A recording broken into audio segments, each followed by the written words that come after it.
নির্যাতিত শ্রমিক ভাই আছি। আপনারা সকলে জানেন যে আমাদের প্রতি কি অন্যায় অবিচার করা হয়।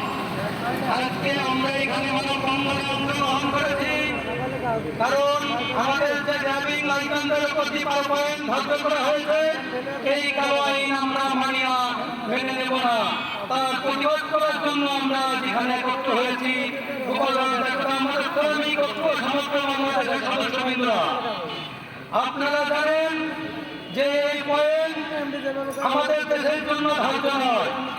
আমাদের দেশে একটাই লেন, এখানে কোনো লেন ভাগ করা নেই।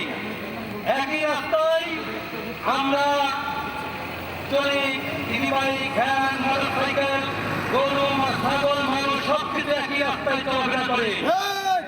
সেই রাস্তায় কিভাবে ড্রাইভার কতটা সতর্ক হয়ে গাড়ি চালাতে একজন ড্রাইভার হিসেবে জানে। একটা দুর্ঘটনা ঘটলে ড্রাইভারের করে এসে অত্যাচার করা হয়। আপনারা জানেন কিছুদিন আগে ফরিদপুর বলমারি আমার